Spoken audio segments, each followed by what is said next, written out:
about it like that until I came to the truth and looked at it that way. You know what I'm saying? There's a lot of other camp that teach on. Hold on, we back on. We back on. We back on. Hold on real quick. Start back with that song. Get that point off of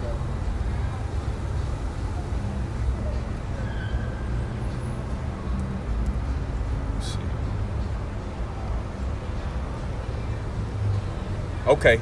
BA, Shalom, Maki. He said, we back in the game. Let's go. Slakia, technical difficulties dealing with this Texas heat and everything, man. It ain't no joke. But, man, we're just going in on how, man, these people are worshiping these fake idols. They're committing fornication, you know, idol worship, and on all hands, man. They're believing in, trusting in their enemy. And whatever they tell them and put before them, whatever piece of swine they put before them, they're chewing it up, you know, as they always have, man. Because the enemy's tactics and his way of existing is to defile the holy temple, the holy ones at the end of the day, man, which are the Israelites. Okay, so jumping back into Psalms 115, and we'll jump into 8 or 6, just to read down on it, some edification, right? Because we was going into how they worshiping these idols that don't talk, don't speak, don't walk, don't do anything, man. So they're worshiping dead things and wondering why their life is full of death. All right, you know, and you know, you go into death, man. That's transgression of the law. So you living a life full of sin at the end of the day. You got it, right? This is Psalms 115, and I started 7. They have hands, but they handle not. Feet have they, but they walk not. Neither speak they through their throat. 8. They that make them are like unto them. So is everyone that trusteth in them. O Israel, trust thou in the Lord. He is their help and their shield. That's right, man. So they that make them are like unto them. So you're in that dead-like state, man. All right, you're just like whoever you're following at the end of the day. So if you're following after Yahweh Bashim Shai, as that scripture just said, man, he is our shield. He's our buckler. He is our way. All right, he is what give us life at the end of the day, right? Because man, those who follow after Yahweh Bashim Shai are lively stones. The rest of these people are dead while they live it, you know. That's the point on that. And we can jump back into Zechariah 1. You can read 4 again, but you know, keep it going. This is Zechariah chapter 1 and verse 4. Be ye not as your fathers, right, unto whom the former prophets have cried, saying, Thus saith the Lord of hosts, turn ye now from your evil ways, right, and from your evil doings, your sin. It says, but they did not hear, nor hearken unto me, saith the Lord. Your fathers, where are they? Right. And the prophets, do they live forever? Right. But my words and my statutes, which I commanded my servants the prophets, did they not take hold of your fathers? And they returned and said, like as the Lord Yahweh Bashim Shai of hosts have thought to do unto us, according to our ways, right, and according to our doings, so have he dealt with us. Come on, man. So there's more evidence to show that, man. Nothing that the Lord said is just saying. Everything he says is going to accomplish, you know, all the words that he said will accomplish what they set out to do, you know? Right? Because, man, hey, so the prophets came out and they prophesied unto these wicked nations, the wicked nation of Israel, and told them that, man, if you don't listen, all right, you won't be delivered by the said perils that are coming upon you. That's getting ready to come to bring that correction, all right? So they didn't take heed to the instruction, so they perished, you know, at the end of the day, man. They was killed, destroyed, and thrown into captivity, okay? Alongside the prophets, you know, the prophets, they were put in captivity, but the judgment wasn't as severe as those that did not hearken. Jeremiah, he said, even thou shalt discontinue from thy heritage.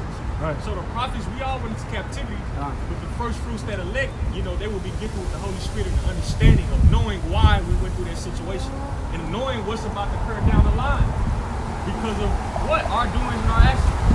See? But through Yahweh Shai, you know, hey, blessed is the man whom the Lord imputeth not iniquities. Through his blood, we're going to be found blameless, Lord willing, without fault, without guile before his throne. You see? But it's Isaiah 34, getting what the brother quoted, in verse 16. The point is in 17. It says, seek out in the book of the Lord, Yahweh, Bashim Shai, and read. No one of these shall fail, the prophecies. None shall one her make, for my mouth it hath commanded, and his spirit hath gathered them. And he hath cast a lot for them, and his hand hath divided unto them by line. They shall possess it forever, from generation to generation shall they dwell therein. Right, man. So seek ye after this and read, man. None of these prophecies are going to fail. All right, everything that we're saying, we're screaming, we're signing, crying, screaming, compelling these people, telling them to get right. Compelling means threatening these individuals that the way of Esau, Edom, the way of this world, Babylon the Great, which is America, is false ways, man. They're only going to lead to your destruction. Okay? People say they have a love of God, love of the Bible and everything, but what the scriptures say, with their lips, they draw close to them. All right? But their hearts are far away from them, man. They're not willing to be a sacrifice as Yahushua was, who is our true example, who is our shepherd, man. Yahushua gave it all for us, man. And we're out to be following up after him. Not after our own ways or anybody else. Okay, but only the true sheep of Yahushua, the true shepherd, are going to be followed after Yahweh Bashim Yahushua, man. All right, that's it on the Zechariah.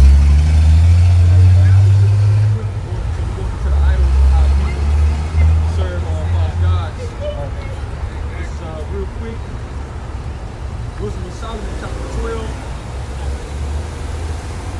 Or unless you have something. No, okay. Okay, this is Wisdom of Solomon, chapter 12.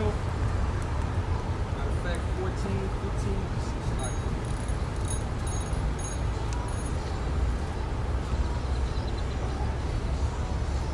Well, I just quoted. It says, "For the devising of idols was the beginning of spiritual fornication."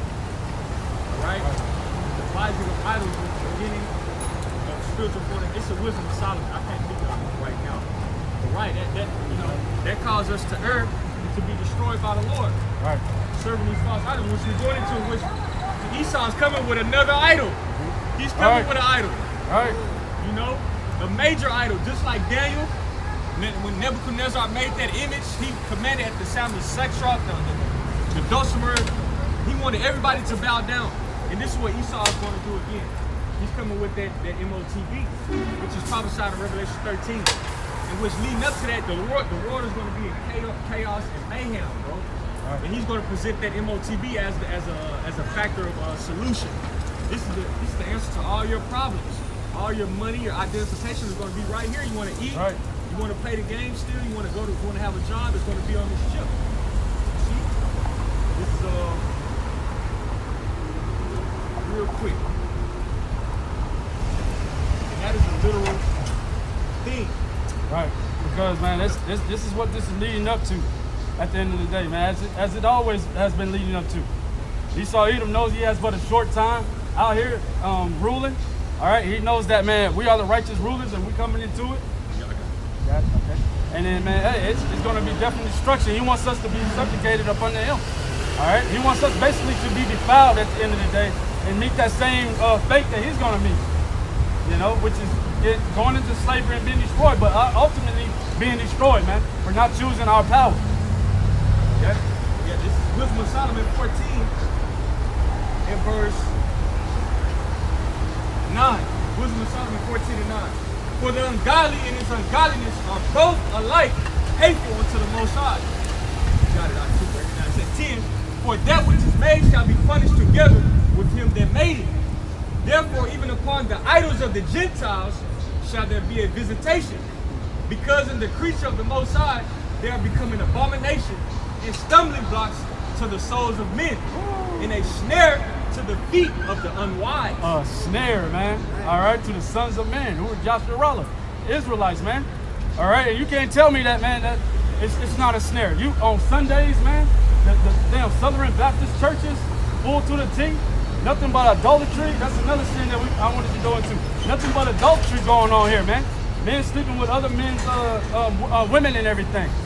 Nothing but infidelity on a high basis here, man. Right? But that goes into their religion. Their religion is nothing but fornication. Okay? They're out here just sleeping and just having new type of affections, going on, because that's what their religion pushes. Okay? Christianity, the modern day Christianity inside these churches, man, are bullshit. Okay? There's nothing real about it, and it's a snare. They don't teach you about anything but godliness is gain. Okay? So man, you so-called Northern Kingdom, you look to the Catholic priest when he's a goddamn pedophile. And playing with little boys and shit when he believes in Jesus. That's not the correct way, man. Right. All right? And y'all go there every Sunday and tell him, reveal all your secrets and write it down and put it in the box. Like he's some sort of priest or man of the Lord when he plays with little boys and perverting the women in the church and doing all manner of wickedness, man. You know? And 99% to 100% of these evangelicals are homosexuals, man. And how we know that? Because that's how you have to, that's how you get up inside of society here, man. You know, you have to take up Esau's ways. You have to hold on to something and get yourself, you know, knocked down, so to speak, man. You got to give a sacrifice on the way. Right. And then it's a blood sacrifice as well that has to be put into it. You know, to make that covenant with the devil out here. But man, we know that you're doing nothing but leading through this false religion and these idols, leading the sheep astray, as you always does, as it goes into in Jeremiah 23. You know, these false prophets are leading the sheep of Israel astray, man. All right. And if I may add to that point, it says the highest form of Satanism is taking a little boy and penetrating him. All right, and that's the norm in America. That's why they have the PEDOPHILE. That's why those guys are being protected. You know, that's becoming a way of life. I forget the term of it, but they're making it acceptable for you know, men to desire little boys. Right. You know, you're ostracized and demonized if you speak against that. It's a term for it. I can't think of it right now. But this is some more Wisdom of Solomon 14. We go back where we had our Wisdom of Solomon 14 and 11. The point is in 12. It says, therefore, even upon the idols of the Gentiles shall there be a visitation, because in the creature of the Most High they are become an abomination and stumbling blocks to the souls of men. Right. And a snare to the feet of the unwise. For the devising of idols was the beginning of spiritual fornication, and the invention of them the corruption of life. For neither were they from the beginning, neither shall they be forever. Man. So man, that lying tongue, once again, is going to be put out, man. That lying tongue is but for a moment. All right, exalting all this fake vanity, this silver and gold, and it's but for a moment, man. All right, all this stuff is going to be destroyed. The scripture goes into how this stuff on this earth is going to rust away. All right, this stuff is all rusting away at this point, man. You see in the highest levels of so-called Christians leaving the church. Okay, the highest level of religion being boycotted and everything. They understand that they're preaching nothing but lies, man. The scriptures say righteousness, the ways of the Lord is going to be established here on earth. Okay? The righteousness of the Lord is going to be established on earth, and all the wickedness is going to be put out.